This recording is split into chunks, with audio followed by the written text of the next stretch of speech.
and how to ensure proper time management. Because a couple of days back, there was this news about a very famous doctor, very popular doctor in central part of Kerala committing suicide following a tragic event which happened in her family, the death of her own son in a foreign country. So one of the very famous personalities, a political leader from central part of Kerala, was asking me this doubt when we were traveling in train yesterday to Kannur.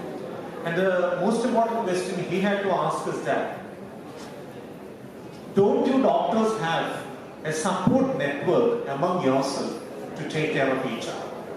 So that was a very intelligent question, a very relevant question also. And I was discussing to him about the lack of social support which doctors have in day-to-day life, because most of the popular doctors are so engrossed in the professional work that they gradually cut off from the society at large. Busy doctors don't have the time to go and attend the wedding of relatives or to go and attend the funeral functions which happen in their own family. And what happens is that maybe we think that the public, our relatives understand the busy schedule which we are going through in our life. But what the common man thinks is that even the MLA or the minister had the time to come and attend the function. And is this fellow more busy than a minister? That is the perception. And what happens is that within 20 to 25 years, once you retire, when it is time for you to invite your relatives for the wedding of your children, you start enjoying or suffering the heat, because they will be turning their face away from you. That is the harsh reality which most of the busy doctors encounter in their life. So how to manage time and how to manage marriage, family and parenting, very important. And most important question, you should not ask this question to any doctor: when should a doctor retire? So the answer which most doctors ask me is, what will we do after we retire? Very relevant questions, both of them. So the stages of the career of a doctor. The stress in the life of a doctor starts much before he becomes a doctor. The time he aspires to be a medical student and is running around coaching centers trying to get into the medical profession. Once he gets into the coveted medical profession, maybe the parents are so relieved that, okay, your life is settled for sure. But we know it is very far from reality. The first year of medical profession is unparalleled stress. Maybe after that, for a couple of years, we are a little bit relaxed. Then final year, again an extremely troublesome, stressful period. Once you become an intern, again, sleepless nights. And after that, you reach a position where you become a doctor with MBBS and Gusti, according to the public perception. So most of us might have gone through this phase of life. I went through that phase of life. When after MBBS, my relatives are too much bothered about my future, inquiring regarding which PG you are going to take, which foreign country you are going to pursue your future, and things like that.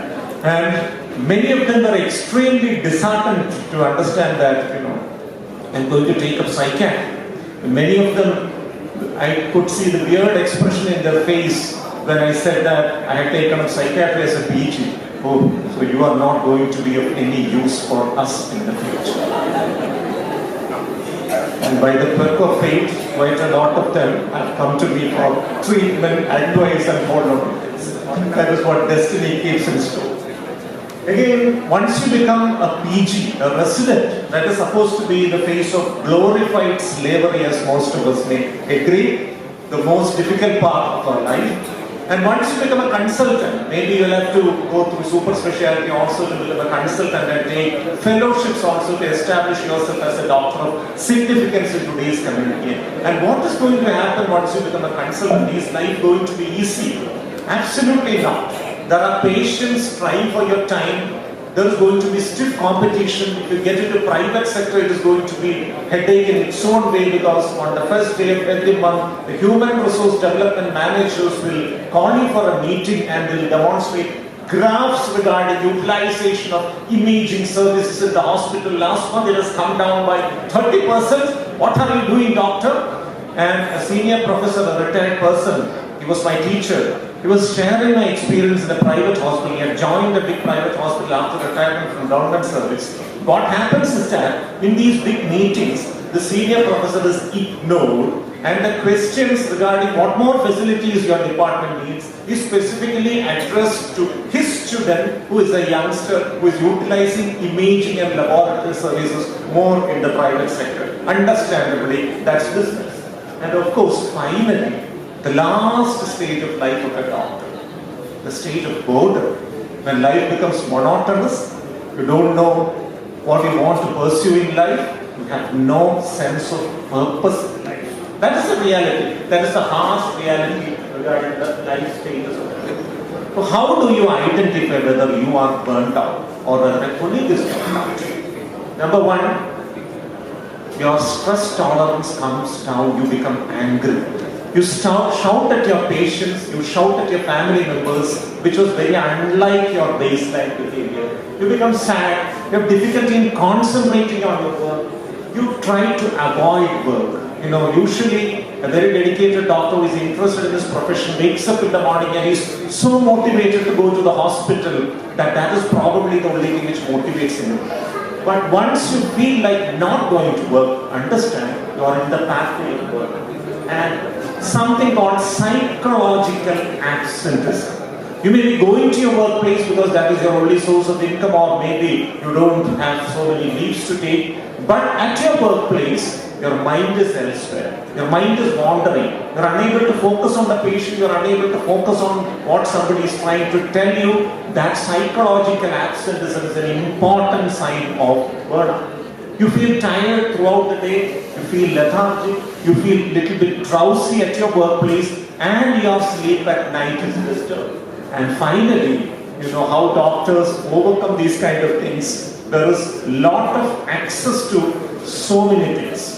I remember with great pain, one of my own batchmates, who during the days of our house surgency went through significant depression, which we could not identify, at least I could not identify, and finally committed suicide by injecting pancuronium intravenously. So such things, very unconventional ways of ending lives, that is very much seen in doctors. So stress management by resorting to alcohol, drugs, or even quite a lot of anesthetic medications which is not accessible to common man. And finally, digital or behavioral addiction, getting engrossed in the social media and spending quite a lot of time chatting, getting into relationships which are going to become huge headaches for you in the future. All these things are there as part of burnout. So all these things, the last sentence which I have mentioned, these are compensatory mechanisms resorted by medical professionals to overcome the burnout, but that creates more problems. So how to manage burnout? Take care of yourself, simply. How to take care of yourself? You have to find out some time for rest.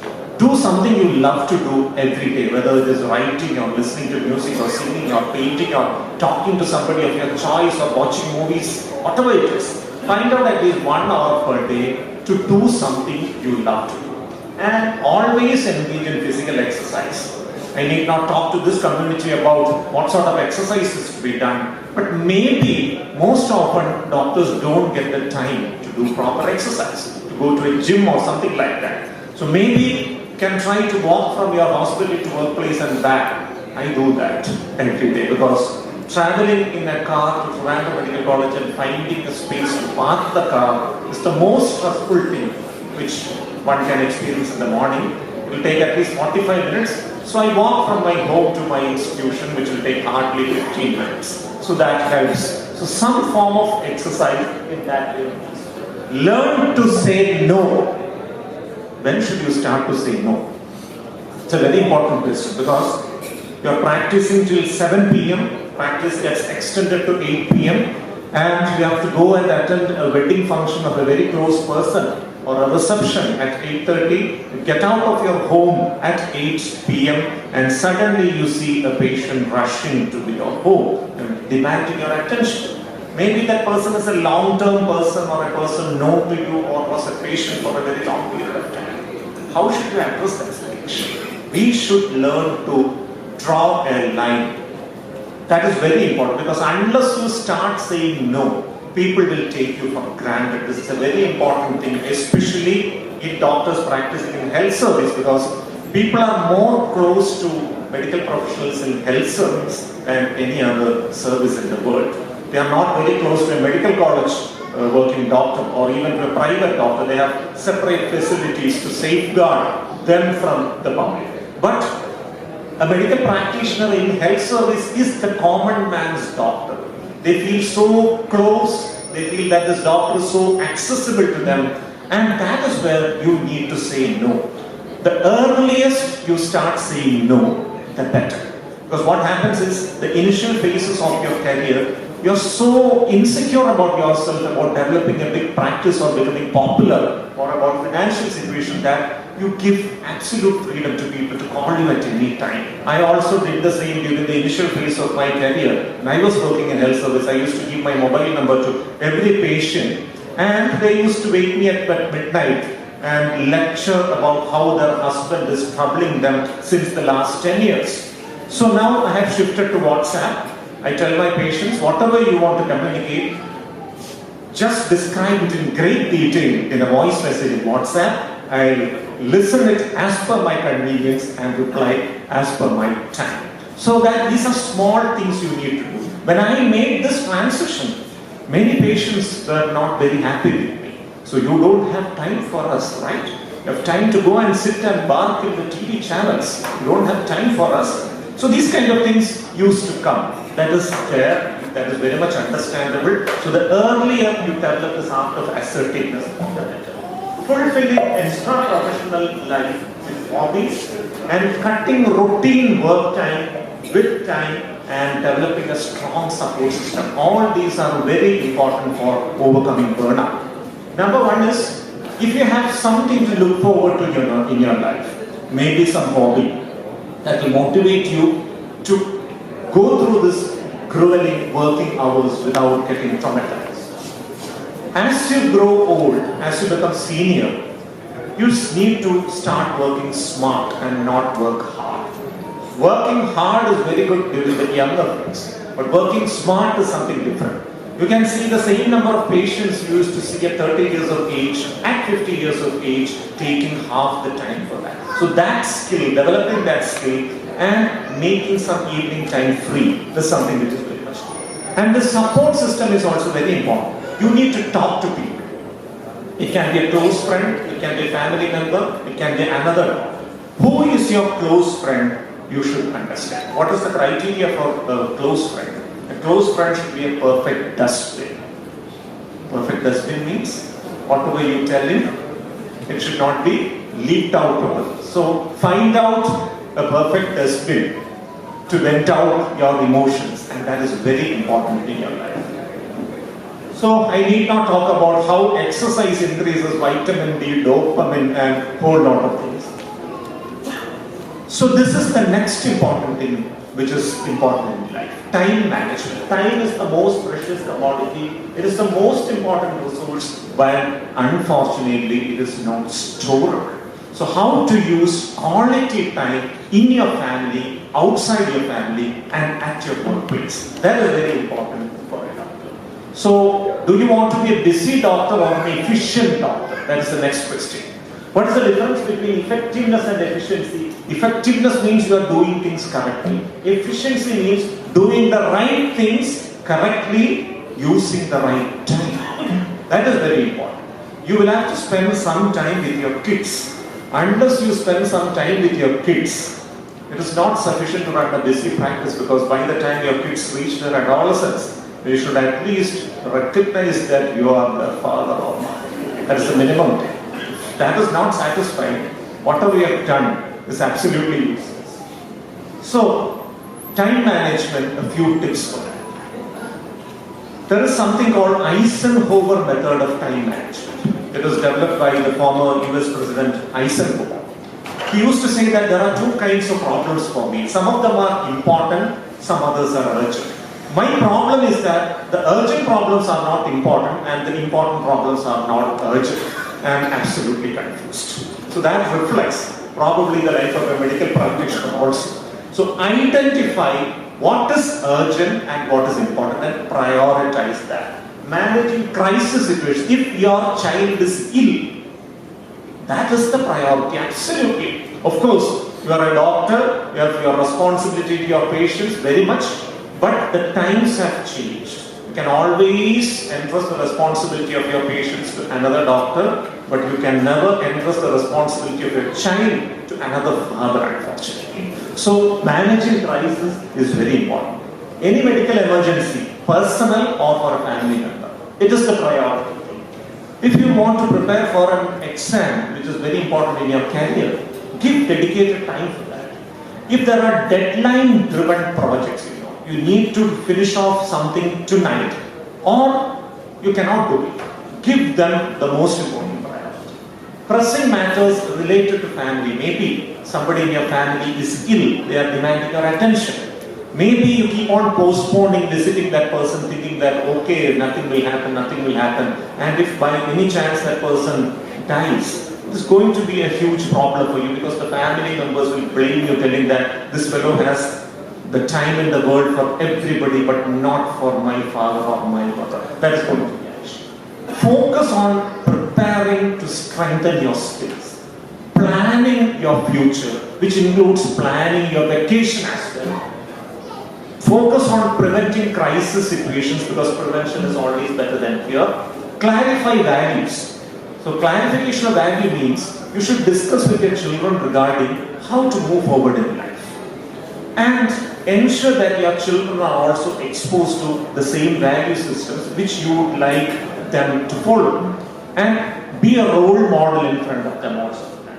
Build relationships, not only relationships within your house, you should have a group of friends. I should say that every human being should have 5 different groups of friends. A handful of friends at workplace, a handful of friends at your neighborhood, some friends who were there in your college, some friends who were there in your school. You can find them out, trace them out through social media and identify those good people and maintain healthy relationship with them. It is great if you can meet your old college batchmates at least once in a year physically and spend a day with them, because that is the most enlivening experience which many doctors have said that, because your friends, your college mates are going to be the people who you know much before you developed your crown and all the power which is associated with you right now. Going back to those young age, it's an absolutely relieving experience. If you can do that, that will be great. And of course, time for exercise and recreation is mandatory. Avoid certain things. Don't allow any kind of interruptions when you are working. Undivided attention to work when you are working, unless it is an extremely pressing.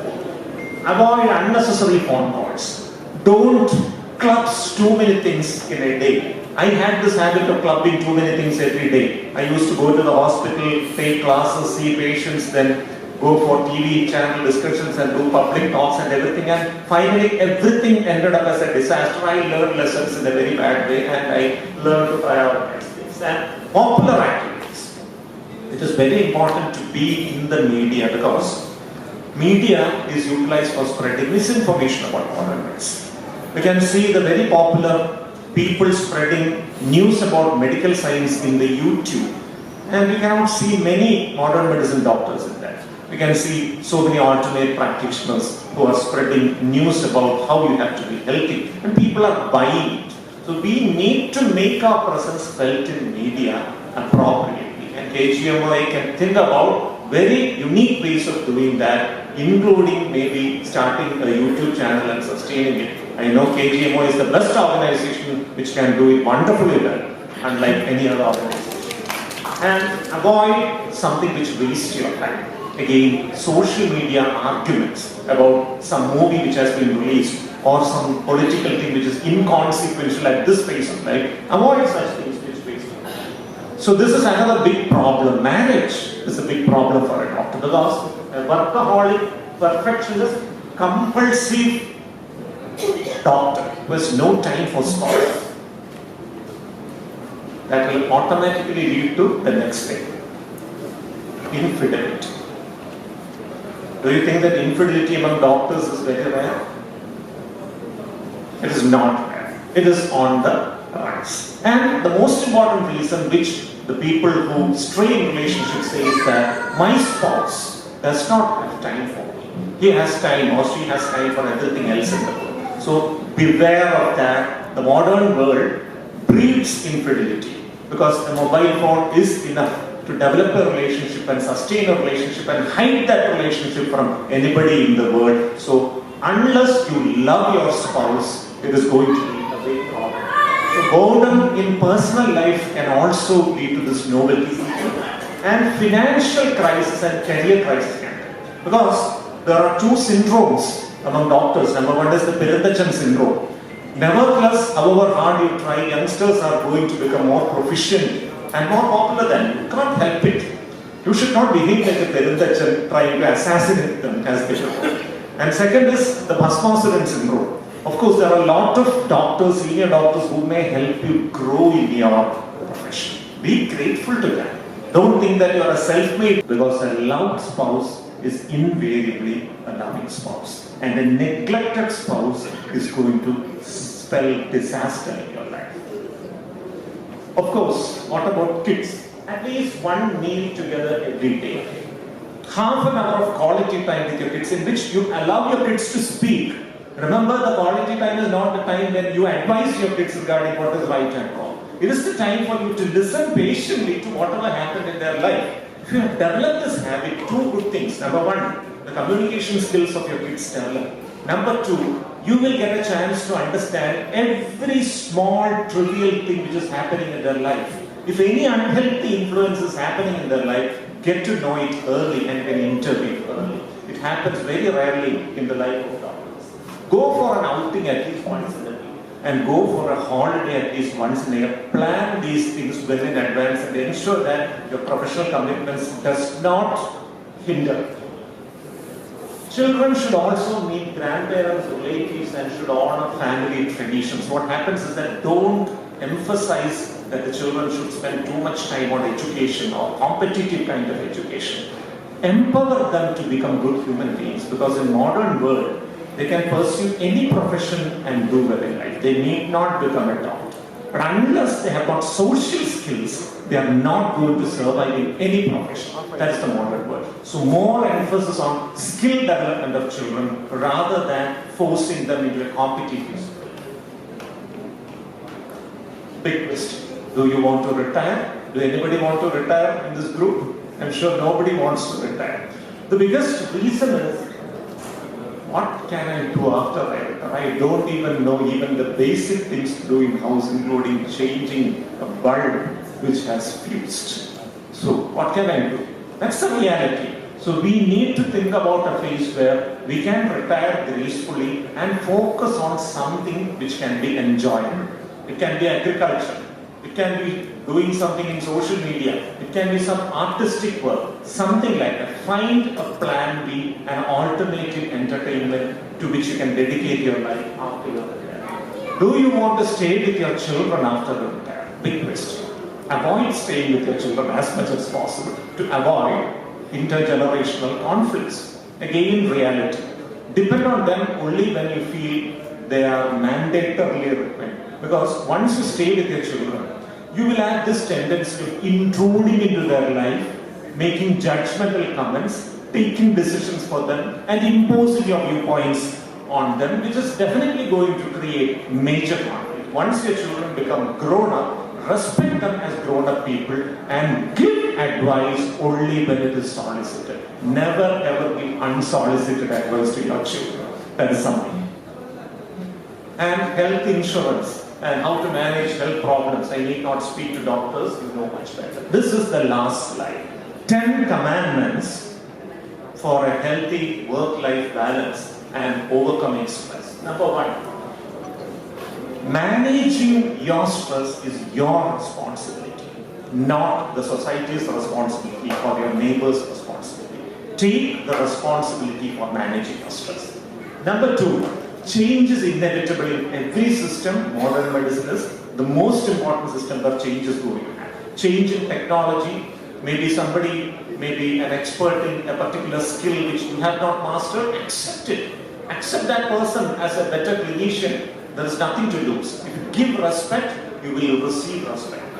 Number 3, don't think that you are a useless person. Even if somebody else is more skilled than you, there will be certain things you can contribute to that system because you are more experienced than a junior person.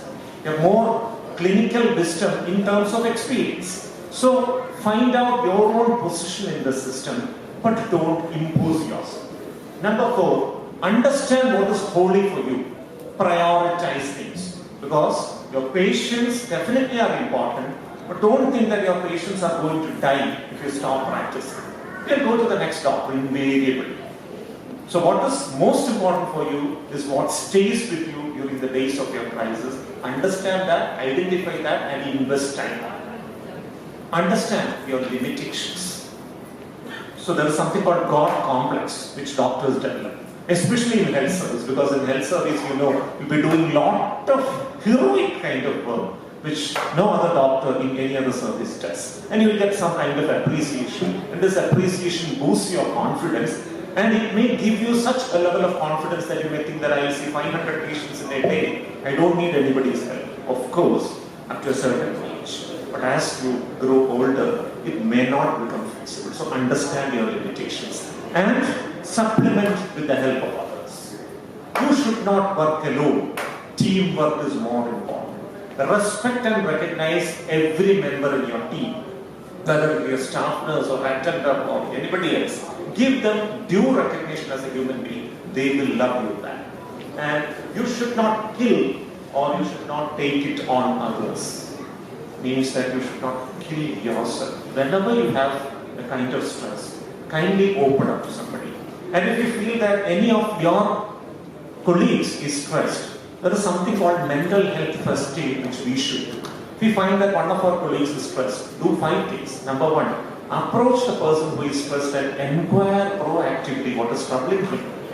There is something called toxic masculinity which I am hopeful most of you are aware of. What is toxic masculinity? It's a concept which originated in the West, but we are also harboring it. It means that if you are a male, you should never accept your weakness. You should never cry. You should never ask for advice. You should never ask for help. You should tolerate pain to the greatest extent possible. You should never take treatment as much as possible, and you should never take treatment for any mental health issues at all. This is toxic masculinity. Not true. If you feel that there is something troubling you, go to your dustbin, open up the your dustbin. So that is very important. So the second step of mental health first aid is listen. When your colleague is narrating his problems, even if you think that those problems are trivial in nature, just give your ear. Don't judge, don't intrude, don't interrupt, don't make fun of the person, don't trivialize his problems. Just listen completely. Third step is give information and reassurance. Maybe if the person is sad because of a misunderstanding, clear the misunderstanding for him. Maybe he is going through a genuine problem. Maybe his spouse or his father has developed a stage 4 lung cancer or something and is on the pathway to death. You cannot say that it is okay, but you can give a reassurance that if you need our help in any way, we are there for you. So give that sense of security to that person. After these 3 steps are over, still, if the problem is remaining, step number 4 is encourage professional help. Go to a mental health professional. It could be depression, it could be panic disorder, it could be insomnia following stress. Get it treated and get it clean. And 5th one, the most important thing, the Harvard Human Development Study, which started in 1938 and still continuing, the largest study on human development in the world, is 85 years old, more than 30,000 people have participated. That study has clearly shown that there are 5 things which enhance the lifespan of the person. Proper diet, regular exercise, staying away from alcohol, and abstaining from tobacco. These are the first 4 things which all of us know. We have been professing that for ages. But there is a 5th one, the most important thing which enhances the longevity to the maximum. That is the quality of human relationships, especially which we develop during our childhood and youth. The quality of relationship with your spouse at 30 years of age improves your pain tolerance when you are 80 years of age. Very striking findings from that study.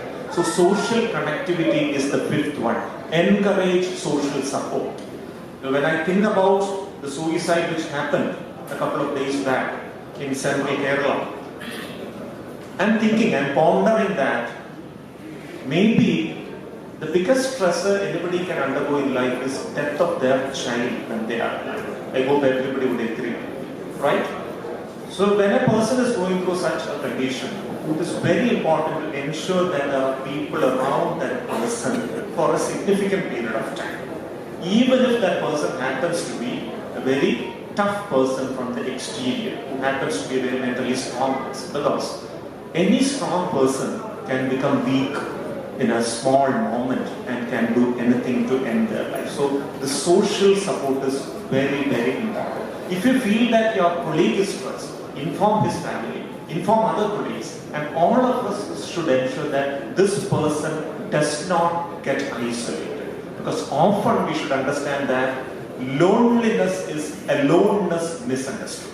What's the difference between loneliness and aloneness? Loneliness means the society is isolating you, nobody is willing to talk to you. Aloneness is a situation in which there are hundreds of people waiting to talk to you, but you isolate yourself from them, thinking that nobody is willing to take care of you. So this happens very much in the life of doctors. So we need to develop a social network where we support each other. That is very important. And of course, you should not work hard but work smart. Don't spend too much time to work, but try to complete the same work in lesser amount of time as you grow in your career. Find joy and mastery in your work. Mentor somebody. That is something which all doctors can do. The biggest satisfaction I get as a teacher is that I have been able to mentor some young psychiatrists who are doing phenomenally well. Because that gives a sense of well-being. They may not accept you or appreciate you. That's a totally different story. But from a distance, when a question comes to your mind that, what the hell have you done in this world? You can just look up to the work which those youngsters have done. So in health service also, mentoring is possible. Find some time to mentor a youngster and find joy in the success he has achieved. And the last one, be a lifelong learner. Learn not only about your medical subject, learn about life, learn from the experience of others, talk even to your children. They may be able to teach you a handful of lessons you are unable to get from other sources. So try to be a lifelong learner. So thank you very much for your extremely patient listening.